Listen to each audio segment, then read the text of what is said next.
Welcome back, my friend, to episode 3 of this video and podcast series talking about Apostolate of the Laity. In the first 2 episodes, we talked about, first, just a general introduction to Apostolate, the theme of it, what it is, why it matters.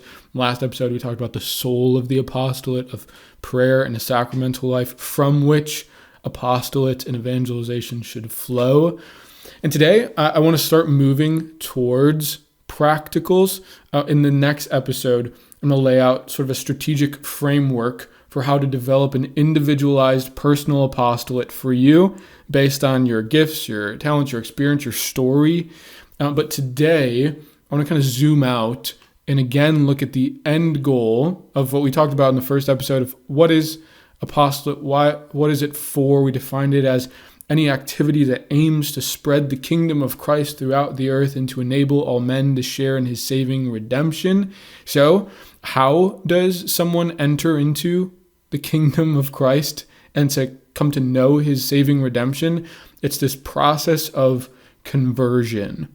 And I want to talk about conversion today because really what needs to take place in whatever our apostolate looks like, the goal is to help to lead someone into the grace of God and to experience conversion in their lives.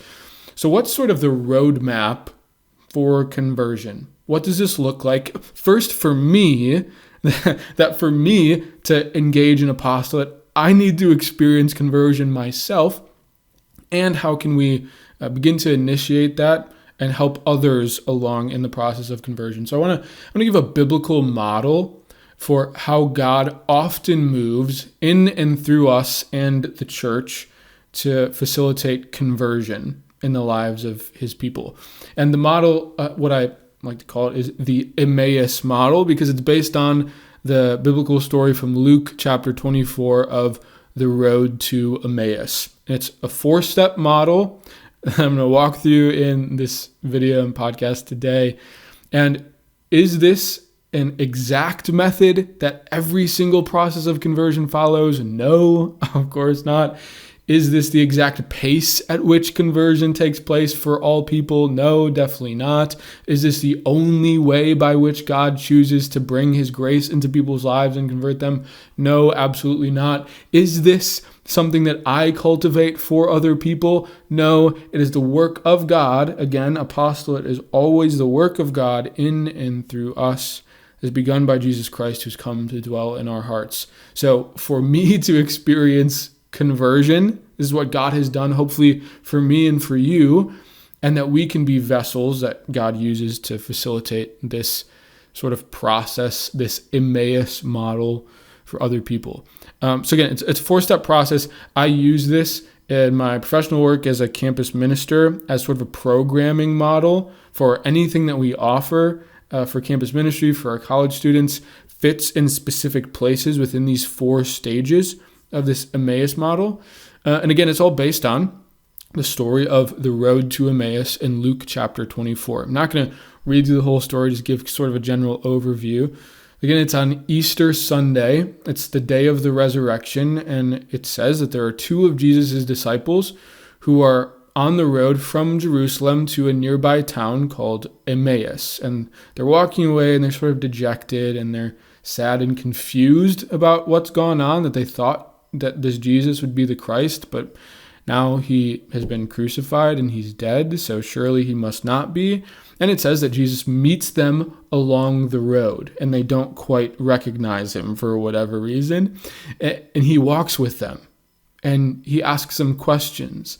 And he begins to answer some of their questions. And he breaks open the scriptures for them and explains how the Messiah must suffer and die in the way that he did. And from Moses through the prophets on, he walks with them and talks with them. And eventually they get to Emmaus and Jesus says he's going to go onward. And they invite him, no, stay with us, stay with us. And there, Jesus breaks the bread, takes it, blessed it, broke it, gave it. And says their eyes are opened. They recognize it as Jesus, and he disappears from their midst. And then they are overcome. It says, were not our hearts burning within us? And we recognize him now. And then from that place, they turn and return back to Jerusalem, where they go and they tell the disciples, the apostles, you will not believe what we just saw, that Jesus is resurrected. And they're like, Yeah, he came and broke into the upper room with us. But this is the story. What we can see within this story is 4 steps or 4 stages that I want to identify. It's number 1, and I'm going to I'll maybe throw this graphic up on the screen. You can take a screenshot of this if you're watching the video of it to give some of the context of this in sort of a graphic. But number 1 is walking along the road. Stage 2 is opening the scriptures. Stage 3 is the breaking of the bread. And stage 4 is the return to Jerusalem. Again, walking along the road, opening the scriptures, breaking the bread, and the return to Jerusalem. So we're just going to go through those 4, talk about what they mean and kind of practicalize them and place them into our own context of what does this look like in the sort of roadmap for conversion. What did Jesus do? What can we model? What do we experience in each of these stages? So stage 1 is the walking along the road. This is the phase of outreach, of accompaniment, of fellowship. Because, again, what we notice in the story is it's not them coming to us, but us going to them. It was not those 2 disciples going to find Jesus. They're walking away from Jesus. They're walking away from Jerusalem. They're going in the opposite direction, and Jesus runs after them, like the good shepherd who chases the lost sheep, leaves the 99 for the one. Jesus chases them down. He goes to meet them where they are, in the direction that they are going, to hopefully help to turn them around for conversion, because the etymology of the word conversion is to turn around. That's what conversion means, essentially, is to turn around. So this is the point of, again, the road to Emmaus story, is Jesus is going to walk with them, hopefully to eventually turn them around. In this first phase, where Jesus goes, maybe we go, to meet someone walking along the road, the hope is to build 2 things, to build trust and establish belonging. We're going to have a later episode in this series just talking all about the accompaniment process, the integration funnel of getting someone from a place of being an outsider to a place of belonging, because this is a critical part. We're just going to kind of overview today.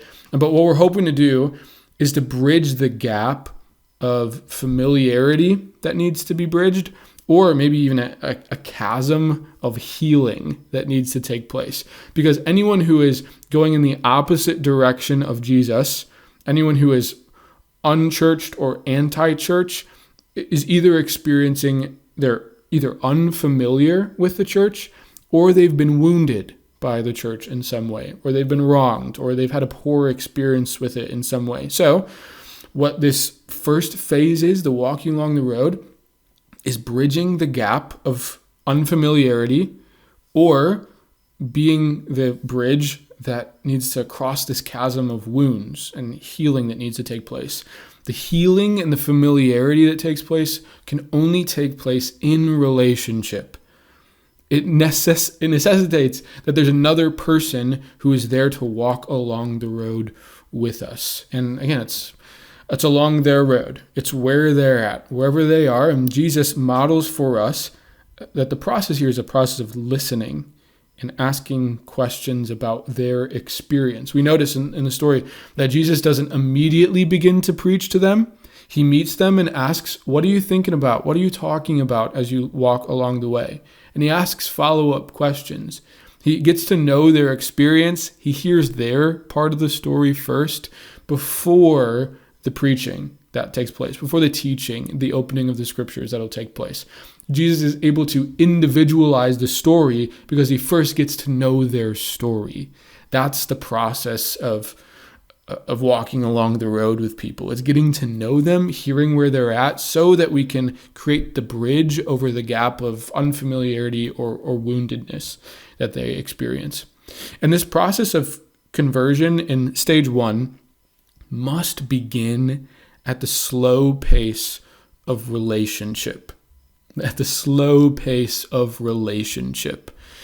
This is not just, especially in this first phase, it's not just a mission to convert someone, but it's a mission to be with someone. One of the most moving things that we read in the story of the road to Emmaus. It's a very small detail. It's right at the beginning in verse 13, Luke 24:13. It says that the distance from Jerusalem to Emmaus was about 7 miles.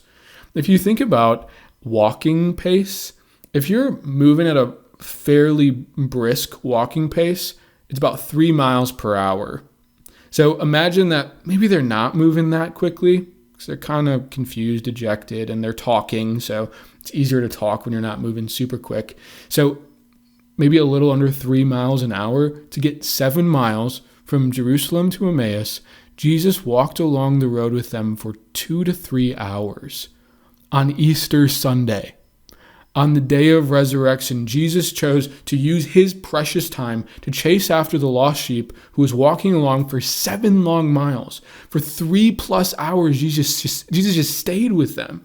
He just walked with them, listened to them, and built relationship with them. Because this is the thing. Jesus is willing to invest in the slow pace of relationship for the process of conversion. And we need to be too, so that we can get to the place where they then say to him, as Jesus is planning to move on, it says they urged him to stay with us because he's established this trust, built relationship, so they can experience some amount of belonging. Stay with us. We want you to stay here. And then we can move into stage 2, where we have the opening of the scriptures. And again, in the story of the road to Emmaus, this is sort of during the walking along the road that Jesus is opening the scriptures to them, because in the roadmap, the process of conversion, it's not always as very clear. You go to stage 1, then to stage 2, then to stage 3, but often it's just woven in, especially stage 2 is woven into stage 1. And maybe we kind of move between the stages, but this stage 2, opening the scriptures, is the evangelization and catechesis stage. It's the proclaiming the gospel, proclaiming the story, the good news to the other, and communicating any necessary information about what does the church teach, how do we practice. Basically, it's answering questions in context of the person's story. Because again, after there's been this familiarity, this walking along the road, I'm able to say, I know you, so I know what part of the gospel you need to hear. Because again, this is the process of conversion for us. And I think this is a fun exercise and a good thing to reflect on. For me, what was the part of the gospel that reached me? Because we have the whole gospel story at large, but there's a specific part of it that moved me. Like Jesus Christ, his love in the Eucharist, the way that he gives his body and blood for us to become one with us, that moved me deeply, that part of the story. I remember something like Jesus, the good shepherd, and that I am a sheep, and like Psalm 23, and that whole part of the story. Like that's a theme that moves me very deeply. What is it for you? There's a particular part of the story that resonates with your life, your experience, your story. And if we're able to get to know the person, then we can speak into and open the scripture in a particular way in the context of their story. But there needs to be, again, this is the evangelization and catechesis stage, but there needs to be evangelization first. Often the church falls into the trap of we try to catechize before we evangelize. We try to teach what the church teaches before teaching the story, before actually talking about what is the larger picture of the good news. Or often the church just skips evangelization altogether and just goes straight to faith formation and catechesis. But we need to know the gospel story. We'll do another episode all about the gospel story. Again, we're just kind of glancing over that for now. But it's the evangelization and catechesis stage in which we're hoping to build here in this stage 2 things: curiosity and knowledge. Curiosity, because part of this is we're, again, hoping to answer questions for the person. In my process of conversion, my questions need to be answered. But it is ineffective to give an answer to a question that nobody is asking. So we need to, again, become familiar with the person, and as the person that we are walking along the road with becomes more familiar with us, as we've built relationship with them, then they become more comfortable to ask more questions, and then we can give them specific answers to their specific questions. And the proposal here is that the gospel provides the answer to every human desire. We need to be convinced of this, that when we're proclaiming the gospel is the answer.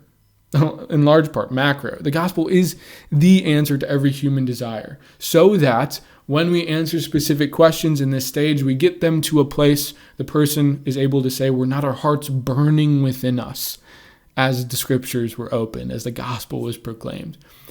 And then we move to stage 3, which is the breaking of the bread. This is where there is an introduction of prayer and a sacramentalization of the faith. And this is uniquely Catholic in the conversion roadmap. Because again, the proposal here is sacraments are involved, that Jesus instituted sacraments as means, as efficacious signs of grace, signs that affect what they signify and give us grace, dispense to us the divine life of God, in which we receive and participate in the divine life. There's 7 of the sacraments. We're not going to go into depth with them, but it's an even deeper knowing of the story. Not only do we hear the gospel proclaimed, but we get to know the person of Jesus Christ. And not only do we get to know him and know about him, but he chooses through the sacraments to come and live within us. By baptism, confirmation, the Eucharist, divine life comes to dwell within our hearts. And hopefully, again, what we're doing here in this stage, this is where it begins to just really move, and God accomplishes his great work of conversion. Of first, an openness that leads to a divine intimacy. That hopefully in stage 1, they were familiar enough to stage 2, be curious. And then hopefully in stage 2, the answers they found resonate enough to, in stage 3, be open. And open to experience, that we're starting to move from knowledge to experience, from theory to practice. That now it's able to be put into action to begin to receive a greater outpouring of grace. Because again, the proposal is God wants to know you, and not just to know you, but to live within you. And that in this place, when hopefully eventually the person reaches the spot of, I'm open enough to begin to pray, I'm open enough to begin to consider the sacraments, to go through the process to receive the sacraments, so that then it says, like as it said in the story, they recognized him. They knew him, Jesus, in the breaking of the bread. Where they're able to say, this is it.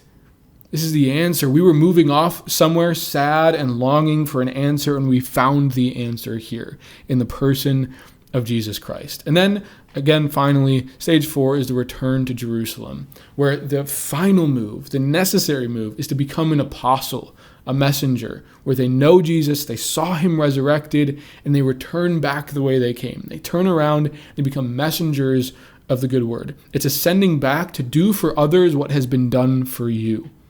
This is a necessary part of, again, conversion, turning around to embark upon apostolate, upon evangelization, to proclaim the good news. We're hoping to build ultimately towards the joy of the gospel, an auto-regenerative love that, like we talked about last week, overflows out of us, that we can't contain it. We have to tell other people about the good news that we have seen and heard and experienced and lived.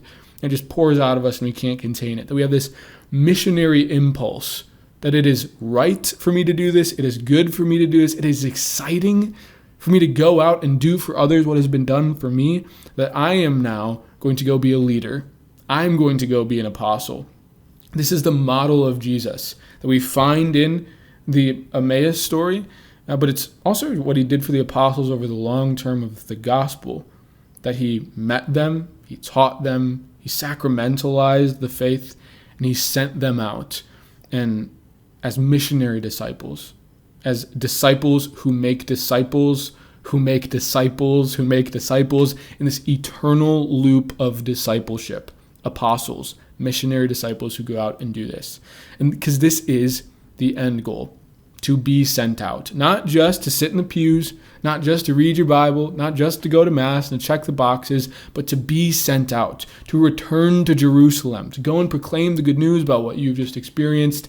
This is the long process of conversion. This is the end goal, and it is apostolate. Again, this is how it should look for you and for me, probably at some point in our lives, that we reach this place. And hopefully this was some good practical stuff for how it can look for others.